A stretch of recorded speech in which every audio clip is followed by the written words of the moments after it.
Je suis Yael Morag et vous écoutez l'épisode 292 de Change ma vie, les règles imaginaires.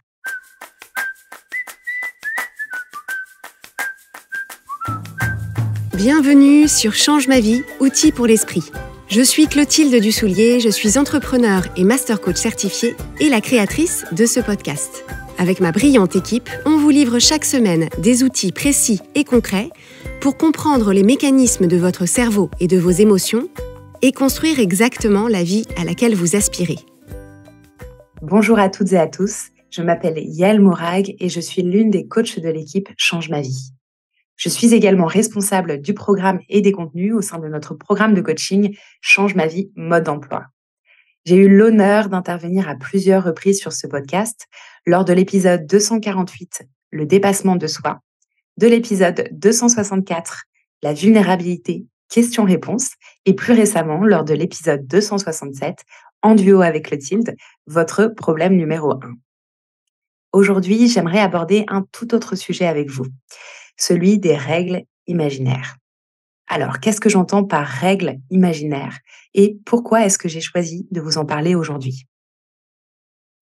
Les règles imaginaires, ce sont des croyances ou des normes implicites qui régissent nos interactions sociales, nos comportements et nos prises de décision.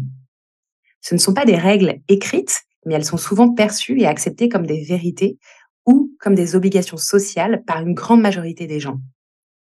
Parmi ces règles imaginaires, on peut citer la règle selon laquelle un bon parent, c'est quelqu'un qui a le sens du sacrifice et qui fait passer les besoins de sa famille avant les siens. Que pour bien gagner sa vie, il faut faire des études, si possible, longues et dans des domaines ou des établissements prestigieux. Que le mariage et la famille sont des étapes essentielles de la vie. Qu'à partir du moment où deux personnes s'aiment, il est attendu de se marier, d'avoir des enfants et de former une famille pour être pleinement épanoui. Qu'un bon ou qu'une bonne professionnelle, c'est quelqu'un qui sait se contenir et qui ne doit pas trop laisser transparaître ses émotions ni ses difficultés au travail. Qu'une personne qui a des valeurs ou qui milite pour une cause écologique n'est pas censée prendre l'avion. Que pour être digne de sa religion, il faut en respecter 100% des coutumes et des lois. Si ces règles peuvent parfois nous pousser à adopter des comportements ou à prendre des décisions qui sont utiles pour nous et pour la société, elles peuvent devenir problématiques lorsqu'elles nous limitent, lorsqu'elles nous contraignent ou lorsqu'elles génèrent des pensées de pression qui nous poussent à poursuivre un idéal contraire à notre épanouissement. Et c'est dans ces cas-là que ça devient utile d'en prendre conscience, puis de les questionner pour s'assurer que celles auxquelles on choisit consciemment d'adhérer nous soutiennent dans l'expression de nos valeurs et de nos aspirations. Si on n'a pas conscience de ces règles et qu'on ne les questionne pas, le risque, c'est de vivre selon des standards qui ne nous correspondent pas et de se priver d'oser prendre certaines décisions, de vivre certaines expériences ou de créer de nouvelles pratiques ou courants de pensée par peur de s'écarter de la norme, entre guillemets, et de ne plus rentrer dans le moule. Or, on le sait pourtant, les personnes qui ont su innover ou insuffler des changements ont toutes osé défier les normes et les règles préexistantes pour en créer de nouvelles à leur image. Je pense notamment à Albert Einstein qui a remis en question les règles existantes de la physique avec sa théorie de la relativité. Malgré le scepticisme initial de la communauté scientifique, Einstein a poursuivi ses recherches et ses théories qui ont finalement transformé notre compréhension de l'espace et du temps. Je pense aussi à Frida Kahlo, artiste mexicaine, qui a remis en question les conventions sociales et artistiques de son temps en proposant des autoportraits intimes et personnels révolutionnaires pour son époque. Je pourrais aussi citer notre chère Clotilde Dussoulier, créatrice de ce podcast, qui a osé lancer son entreprise de coaching à une époque où cette discipline n'existait presque pas en France. Son podcast, sur lequel vous m'écoutez à cet instant, et le programme de coaching que nous avons co-créé ont aujourd'hui un impact significatif sur la vie de milliers de personnes. Et c'est d'ailleurs ce qui participe à la mission de Change ma vie, qui est de mettre fin au gâchis des vies vécues à moitié. Clotilde y a consacré un épisode entier, il s'agit de l'épisode 279, Mettre fin au gâchis des vies vécues à moitié. Ce que nous voulons éviter à tout prix, c'est que vous passiez à côté de la vie singulière et extraordinaire qui pourrait être la vôtre. Et pour éviter ça, la clé, c'est de prendre conscience de toutes les règles arbitraires qui vous limitent, puis de les questionner pour vous donner une chance de les faire évoluer à votre image. Avant d'aller plus loin, je voudrais préciser qu'il est normal d'être influencé par votre culture ou par votre entourage. Tout le monde, sans exception, a internalisé un certain nombre de règles en grandissant. Toutes ne sont pas à mettre à la poubelle, il s'agit simplement de vous assurer que les règles qui régissent vos comportements et prises de décision sont pleinement choisies et non pas subies. Alors, comment s'y prendre pour questionner ces règles imaginaires et quels sont les principaux obstacles auxquels on peut être confronté quand on s'y attelle? La première étape consiste à reconnaître que la règle existe. Beaucoup de ces règles sont tellement ancrées dans notre culture ou dans notre environnement qu'elles peuvent sembler naturelles ou évidentes, alors qu'en réalité, elles sont socialement construites. La plupart du temps, ces croyances ont été internalisées dans notre enfance par le biais de notre éducation et de notre environnement proche ou élargi. Et c'est justement ce qui rend la tâche ardue. Ces règles sont tellement ancrées qu'il est parfois difficile de prendre conscience que ce sont des choix et non pas des obligations. Alors, comment est-ce qu'on fait pour en prendre conscience? Partout où vous ressentez une certaine pression, une insatisfaction, une résistance, de la culpabilité, un manque d'alignement, un inconfort, un sentiment de honte, c'est un indicateur qu'une règle imaginaire est à l'œuvre. Et dans ces cas-là, je vous invite à questionner les raisons de ces émotions pour mettre au jour les attentes sociales ou les normes implicites qu'elles sous-tendent. Je vous propose quelques questions à vous poser pour vous lancer dans votre réflexion. Quelles sont les attentes que je perçois dans mon environnement familial, social ou professionnel? Y a-t-il des croyances ou des on-dit que je prends pour acquis dans ma vie quotidienne? Quels sont les comportements ou les choix que je fais automatiquement sans vraiment y penser? Quels sont les domaines de ma vie où je ressens une pression pour me conformer? Qu'est-ce que je ferais différemment si je n'avais pas peur du jugement des autres? Y a-t-il des choses que je désire mais que je n'ose pas poursuivre à cause de ce que les gens pourraient penser et dire? Y a-t-il des choses que je fais uniquement pour faire plaisir aux autres, même si cela ne me convient pas? Dans quel domaine de ma vie est-ce que je me sens le plus limité? Quels sont les aspects de ma vie où je ressens le plus de résistance ou de stress? Ai-je des rêves ou des désirs que je ne poursuis pas parce qu'ils semblent impraticables, irréalistes ou égoïstes? Un autre moyen de détecter ces règles imaginaires qui influencent vos choix et vos comportements est de remarquer à chaque fois que vous commencez une phrase par je devrais, je ne devrais pas. Il faut, il ne faut pas. On ne peut pas. Il est attendu que. Il est normal que. Tout le monde pense que. Il est inapproprié de. Je serai jugé si. Les gens vont penser que. Ça ne se fait pas de. Ces débuts de phrases suggèrent souvent des attentes ou des normes implicites qui peuvent être des règles imaginaires. Lorsque vous les remarquez dans vos pensées ou dans vos conversations, je vous invite à prendre un moment pour vous interroger sur leur validité, sur leur origine et sur leur impact sur votre vie. Une fois que vous avez pris conscience de cette règle internalisée, la prochaine étape consiste à en comprendre l'origine et l'utilité. Si cette règle existe, c'est qu'à un moment ou à un autre, elle a revêtu une certaine utilité à un certain groupe de personnes. Comprendre l'origine et l'utilité d'une règle, c'est essentiel dans le processus de remise en question de cette règle. On peut être tenté de passer vite sur cette étape pour changer ou remplacer une règle à laquelle on ne souhaite plus adhérer. En réalité, si notre cerveau ne comprend pas la raison d'être de cette règle, il aura beaucoup de mal à la remplacer sans se sentir en danger. À l'inverse, comprendre l'utilité d'une règle peut nous aider à réaliser à quel point celle-ci est obsolète. Par exemple, imaginons que vous remarquez qu'une des règles à laquelle vous vous sentez soumis ou soumise est qu'il faut travailler dur et longtemps pour avoir du mérite.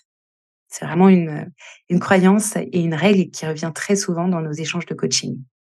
Eh bien, en questionnant cette règle, vous pourriez alors découvrir que cette croyance remonte à la révolution industrielle, c'est-à-dire à une époque où le standard, c'était que les gens travaillent non-stop dans des usines.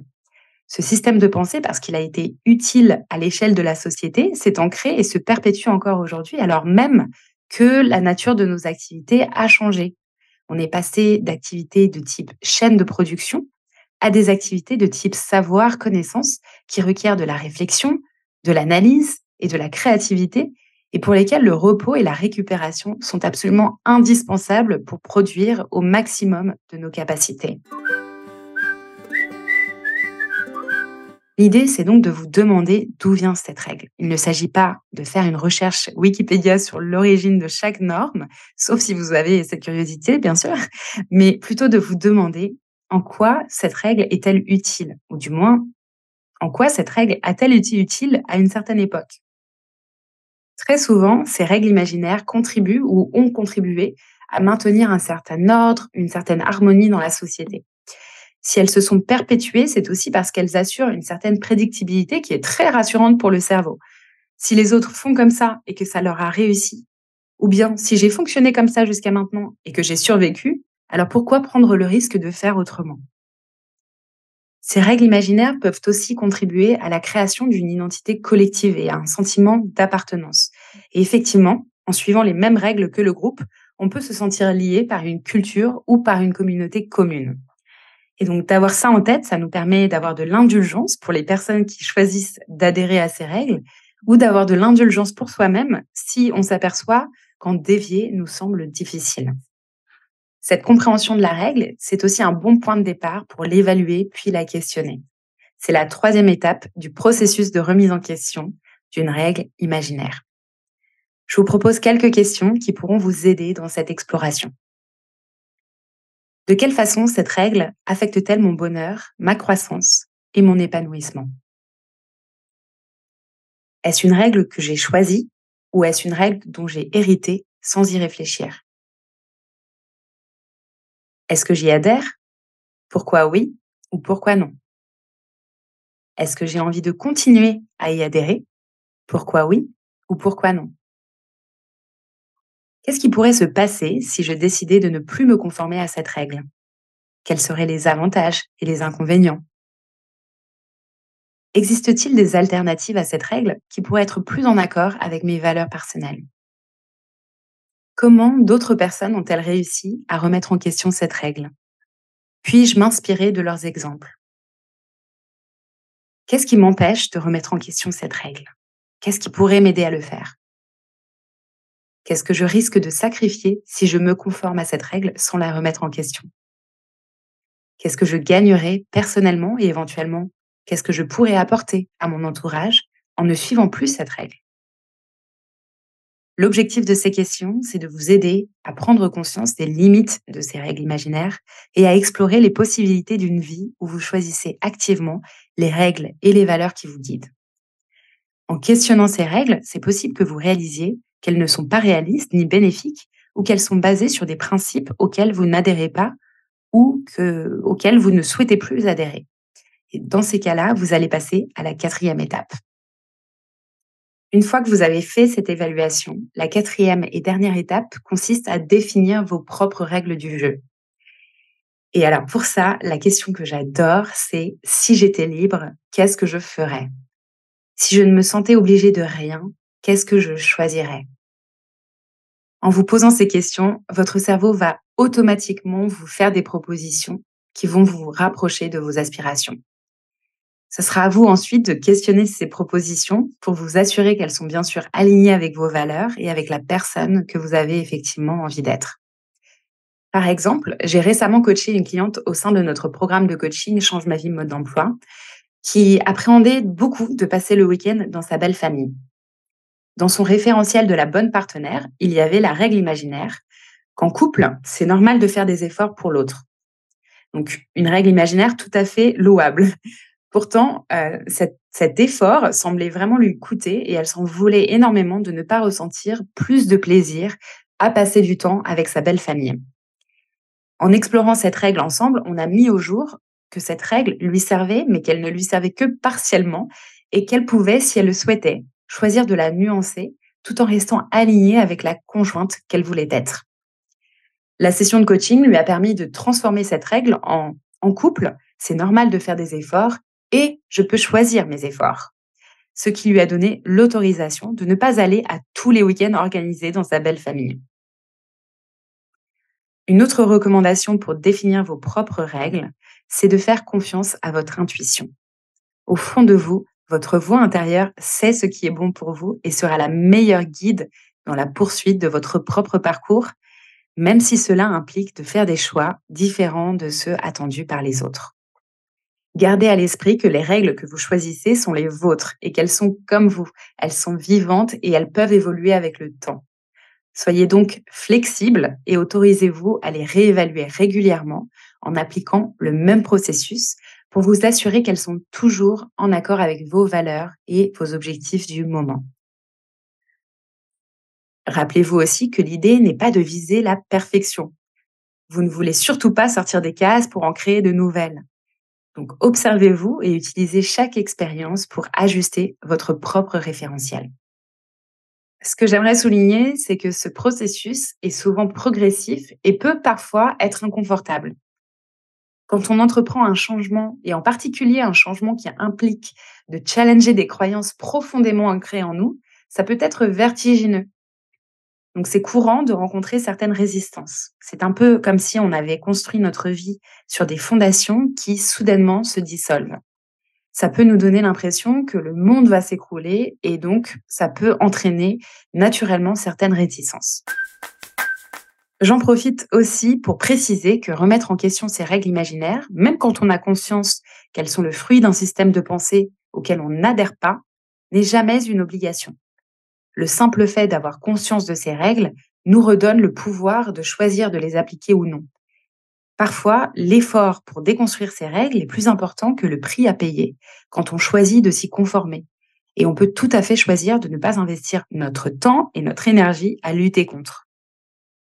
Je pense notamment à certains standards de beauté qui encouragent les femmes à s'épiler et à se maquiller. Avoir conscience de l'origine de ces standards et des personnes qui en bénéficient ne signifie pas forcément que l'on veut ou que l'on doit s'y opposer. L'enjeu, c'est simplement d'avoir conscience des règles qui régissent vos comportements pour vous sentir aux commandes de ces choix. Une autre difficulté courante qui se présente lorsqu'on entame ce type de démarche, c'est de faire face au regard des autres. Quand on vit selon ses propres règles, ça peut sembler risqué et incertain parce que ça implique souvent de prendre des décisions différentes de celles attendues par notre entourage et ça peut naturellement entraîner un sentiment d'insécurité et de peur du rejet ou de la critique. C'est d'ailleurs la raison même pour laquelle on a naturellement intégré ces règles sans vraiment les questionner.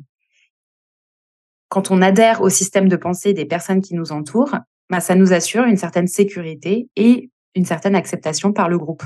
Donc c'est beaucoup plus difficile de questionner les normes sociales ou culturelles établies que de s'y conformer. Donc si vous ressentez un certain inconfort à ne pas rentrer dans le moule, sachez qu'il ne s'agit pas nécessairement d'un panneau stop, mais d'un signal que vous êtes en train de vous émanciper. Certaines personnes s'imaginent que suivre ses propres règles est égoïste ou rebelle. En réalité, définir son propre référentiel, c'est un acte d'autonomie et d'authenticité qui demande un certain courage. Alors, quelles sont les opportunités qui s'ouvrent quand on se propose de poursuivre ce processus? Qu'est-ce qu'il y a de l'autre côté? La raison pour laquelle je vous propose ce cheminement aujourd'hui, c'est que vivre selon vos propres règles, c'est une merveilleuse façon de jouir de la liberté dont vous disposez. C'est aussi la clé pour vivre la vie extraordinaire qui vous ressemble et qui vous procurera joie, satisfaction et accomplissement. Même si ça peut être déroutant, rappelez-vous que vous n'avez qu'une vie et que personne n'est mieux placé que vous pour la vivre pleinement. Au-delà de la croissance personnelle que cette démarche permet, c'est aussi une opportunité merveilleuse de découvrir ce dont vous êtes capable, de repousser vos propres limites et de nourrir votre créativité. C'est probable qu'en chemin, vous découvriez des forces que vous ne soupçonnez pas et que cela vous permette de développer de nouvelles compétences et capacités. En vivant selon vos propres règles, vous devenez aussi un modèle pour celles et ceux qui pourraient avoir envie de sortir des sentiers battus, mais qui ont peur de le faire. Et c'est votre courage qui peut les aider à trouver le leur. Donc, même si ce processus peut être difficile et inconfortable, de l'autre côté, ce qui vous attend, c'est une vie qui ne ressemble qu'à vous, une vie riche et pleine de sens, source d'épanouissement et d'impact. Pour conclure, je vous rappelle les 4 étapes pour vous affranchir des règles imaginaires qui régissent votre vie. La première étape, c'est de prendre conscience de la règle. La deuxième étape, c'est de comprendre la règle, de comprendre son utilité. La troisième étape, c'est d'évaluer la règle en vous posant des bonnes questions. Et enfin, dernière étape, quatrième étape, c'est de définir de nouvelles règles en accord avec vos valeurs et vos aspirations. Plusieurs outils peuvent vous être utiles dans cette démarche. Le premier, c'est d'apprendre à accueillir vos émotions et en particulier l'inconfort qui va naturellement se présenter en chemin. Le deuxième, c'est de développer un socle solide de confiance en vous pour affronter le regard des autres. Le troisième, c'est de cultiver la bienveillance et la compassion pour vous-même lorsque vous retombez dans vos anciens schémas ou lorsque vous déviez de la ligne de conduite que vous aviez définie pour vous-même. Enfin, ce qui peut beaucoup aider, c'est de rechercher des modèles de personnes qui ont suivi d'autres parcours pour vous en inspirer. Par exemple, si vous admirez quelqu'un qui a créé son propre parcours professionnel en dehors des sentiers battus, étudiez son parcours. Posez-lui des questions si vous le pouvez. Écoutez cette personne parler. Lisez ce qu'elle a lu, etc. Tout aussi important, entourez-vous de personnes qui vous encouragent et qui vous soutiennent dans votre démarche, même si elles font des choix différents pour elles-mêmes.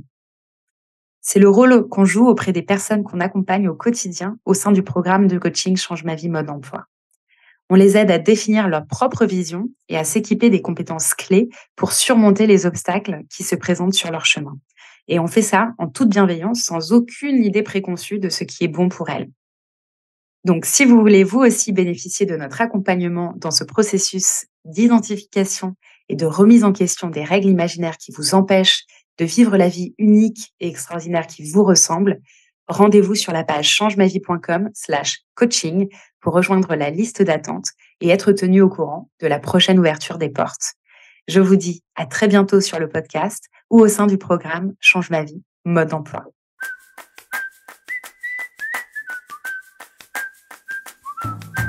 Si vous aimez Change ma vie, vous allez adorer Change ma vie mode d'emploi. Change ma vie mode d'emploi, c'est le programme de coaching qui va vous donner des ailes pour atteindre tous vos objectifs de vie.